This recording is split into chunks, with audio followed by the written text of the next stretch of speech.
o meu nome é Rita Salgueiro, eu sou professora da Universidade Federal do Ceará e hoje estou aqui para falar um pouquinho de geologia médica em áreas mineiras. E o que é isso de geologia médica? Parece assim meio contraditório, não é? Geologia, medicina, como é que as duas coisas se juntam? É isso que nós vamos ver, tá? Geologia médica é uma ciência que ela vai estudar as relações entre os materiais e os processos geológicos, os materiais geológicos e os processos geológicos. O que é isto de materiais e processos geológicos? Os materiais geológicos são as rochas, os solos, as águas, poeiras, tudo isso são materiais geológicos, ok? E os processos geológicos? Esses são aqueles materiais, aqueles processos como sejam o vulcanismo, a sismologia, que impactam, não é, o levar de alguns desses produtos geológicos para o ambiente, ok? Então, a geologia médica, a parte da geologia foca-se nisso, mas a parte da medicina dentro da geologia médica vai ocupar-se então de saber, de estudar se esses materiais e esses processos, quer sejam de origem natural, quer sejam de origem antrópica, ou seja, que tenham a mãozinha do homem lá no meio, se esses impactos vão ser benéficos ou não para a saúde humana e dos animais, tá? E como é que nós fazemos isso? Nós fazemos isso identificando e caracterizando as fontes naturais dos materiais nocivos ao meio ambiente, compreender como é que as pessoas e os animais podem ser expostos a esses materiais e investigar também quais os benefícios para a saúde dos materiais e processos geológicos. Mas a geologia médica é uma ciência, mas é uma ciência que conta com muita ajuda, não é? Porque é uma ciência multidisciplinar. Ela vai trabalhar a parte da geologia, estudando os solos, as águas, as rochas, os minerais, as poeiras, emissões vulcânicas, terremotos. Vai também entrar em linha de conta com a parte da medicina, com a exposição das pessoas, com os efeitos na saúde humana. Vai contar também com geografia para a parte da distribuição espacial, quer das doenças, quer dos materiais geológicos, e também com outras ciências, como sejam a biologia, a veterinária, a ecologia, a química, etc. Todos juntos, elas vão ser as ciências que vão ajudar a compreender como é que então estes processos podem ou não causar benefícios ou malefícios à saúde humana. Então, mas ela já faz parte do nosso dia-a-dia, de uma forma geral. Muitas das vezes sem que nós saibamos. Então, todos os frutos, todos os vegetais que nós vamos comendo, eles são ricos em vitaminas e em minerais. E de onde é que vêm esses minerais? Eles vêm do solo, tá? Então, nós já estamos expostos a esses minerais todos os dias. Também, o pó talco que se coloca no bebê, ele também é um material geológico. A maquilhagem das senhoras, dentífrico, deodorante, a vitamina que nós compramos na farmácia, bem como os restantes medicamentos, todos eles têm uma base de minerais. Todos eles têm na sua composição minerais. Portanto, nós já usufruímos desses minerais todos os dias, de uma forma ou de outra. Okay? E, realmente, temos muitos minerais que são o arsénio, que aparentemente é algo que é mau, mas não, ele também é usado na indústria farmacêutica. O mercúrio já foi mais usado do que atualmente é, mas sim, ainda tem na sua composição alguns medicamentos, ainda contêm mercúrio. Temos enxofre, flúor, calcita, talco, bário, bismuto, todos eles são um conjunto de minerais que são utilizados na composição, na manufatura de medicamentos, dos quais nós usamos com frequência. E como é que... Quais são, efetivamente, os elementos, os minerais que nós precisamos? Existem muitos elementos que nós precisamos para que o nosso corpo funcione. Aqueles que a gente mais conhece, assim, é o cálcio. Já sabe, beber leite, porque faz bem para o crescimento dos ossos e faz bem aos dentes. Efetivamente, sim, faz. Da mesma forma que nós também conhecemos o flúor. E o flúor também sabemos que tem a sua importância nos nossos dentes, quer seja para a sua boa composição. Mas também flúor em excesso também provoca mal nos nossos dentes. Então, temos ali aquele ponto de equilíbrio que é necessário entre o bom e o mau. Há a medida certa. E temos outros elementos, como o fósforo, que sim, aparentemente não faria parte de um elemento que é muito necessário ao nosso organismo, mas sim, ele faz. E o fosfato, que é um dos elementos presentes na mina de Itaitaia, o fósforo, que faz parte da composição do fosfato, ele é um elemento de importância na nossa nutrição, mas também é muito importante ao nível da constituição, da formação do nosso DNA. Portanto, como vocês veem, existe aqui este ponto de equilíbrio, que é bom. Tá? Esse ponto de equilíbrio faz com que nós estejamos bem de saúde. Quando nós, de certos elementos, ultrapassamos, aumentamos esse nível, que é o ideal, nós podemos sofrer envenenamento. Tá? E esse envenenamento, em casos mais sérios, ele pode provocar danos à saúde, num limite pode provocar também a morte. Vai depender do elemento químico, tá? Mas se nós, pelo contrário, temos menos do que devíamos no nosso organismo de determinado elemento, nós temos deficiência nesse elemento. Isso é comum na anemia, por exemplo, é a deficiência em ferro, é a falta de ferro no nosso organismo. Não leva à morte, só em último caso, mas provoca vários danos à nossa saúde.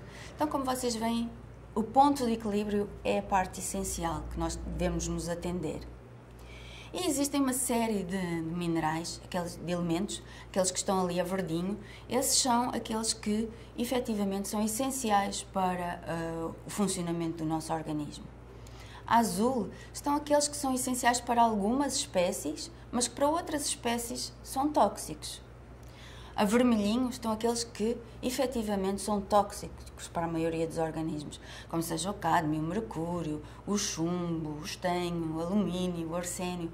Todos eles são, na sua grande maior parte, tóxicos para todos os organismos. Tá? A amarelinho temos aqueles que fazem parte do nosso organismo, mas não são essenciais para o nosso organismo. E depois temos ali a laranja, aqueles que são radioativos, okay? Os elementos que são radioativos. E desses vamos falar um pouquinho do urânio. Tá? O urânio, comumente apresentado, o mineral mais comum do urânio é a uranita. Tá? É um elemento que a gente já disse, pertence ao grupo dos elementos radioativos. Em Itaitaia nós não temos uranita, mas nós vamos ter colofanita, tá? E é a colofanita que tem na sua composição o urânio. Tem o urânio e vai ter depois também a sua ligação ao fosfato, tá? Em Itaitaia o fosfato é sem dúvida predominante, mas temos também reservas importantes de urânio associadas, ok? E então, se o urânio é radioativo, porquê é que nós vamos extrair? Porquê é que nós vamos extrair urânio? Porque 1 kg de urânio equivale a 10 toneladas de petróleo e a 20 toneladas de carvão. Portanto, dentro dos combustíveis, da energia que nós necessitamos, pode-se considerar que o urânio é da mais limpa, é a energia mais limpa. E daí a procura por esse elemento. Tá?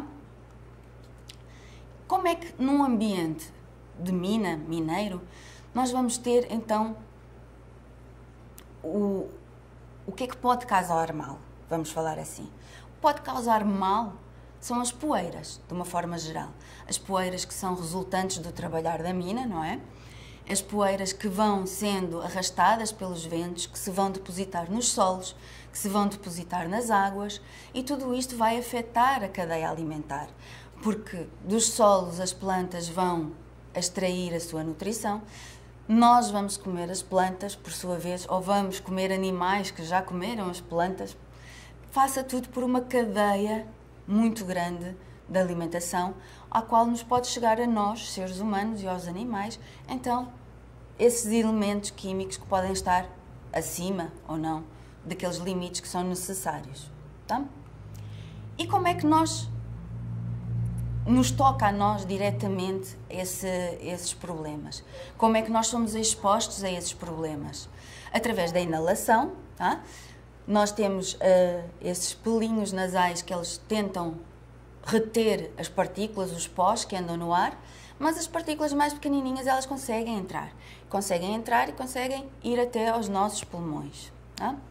Temos também o contacto dérmico através da pele. Essas poeiras podem começar em contacto com o nosso suor, começar então a introduzir-se dentro do nosso organismo, ou então por ingestão, como nós já tínhamos falado aqui, não é? E quais são os efeitos que estes minerais metálicos podem causar? Podem causar aqueles efeitos cancerígenos, que já todos ouvimos falar, podem causar também efeitos teratogénicos, que é quando fazem mal ao feto, ao bebê, tá?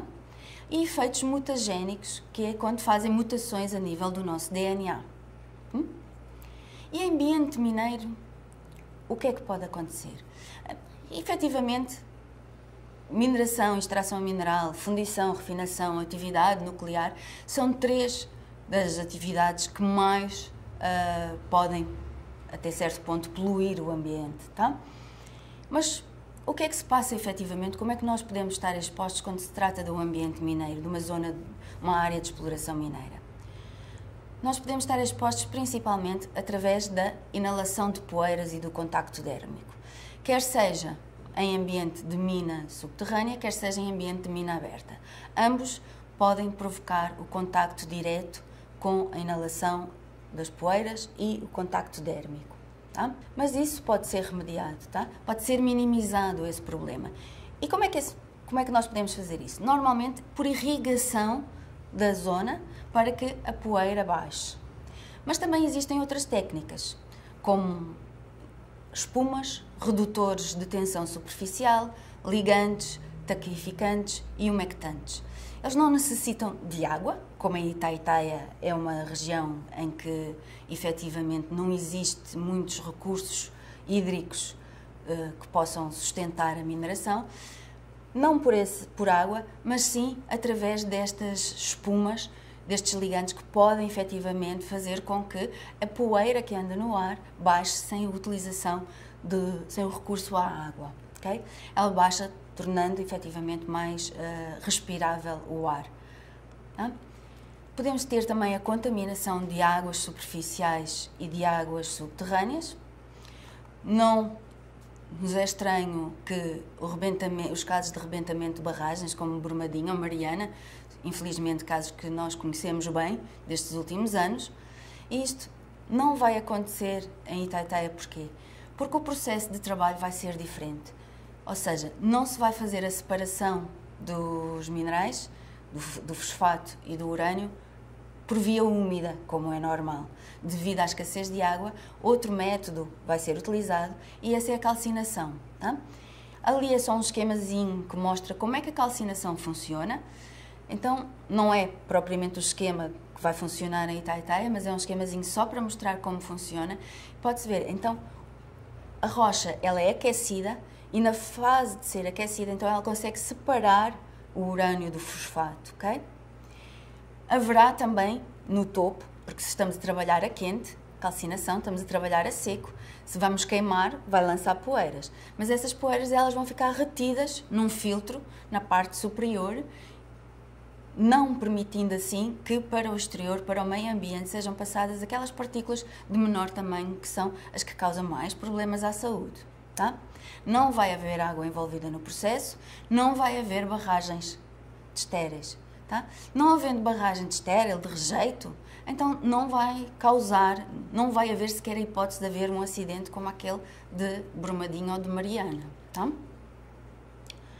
E temos ainda a questão da ingestão dos alimentos. Não é? Falámos que a ingestão poderia ser uma das formas de exposição e sim, a partir do momento em que todas as outras medidas para minimizar os problemas foram tomadas, dificilmente nós vamos chegar ao ponto em que a água ou os nossos alimentos, os alimentos para consumo humano, venham a estar de alguma forma contaminados. Mas sim, de qualquer das formas, é necessário sempre manter o controle da qualidade da água, manter o controle da qualidade dos solos no ambiente que rodeia a região de extração mineira. E pronto, isso era tudo o que eu tinha para falar hoje. Muito obrigada!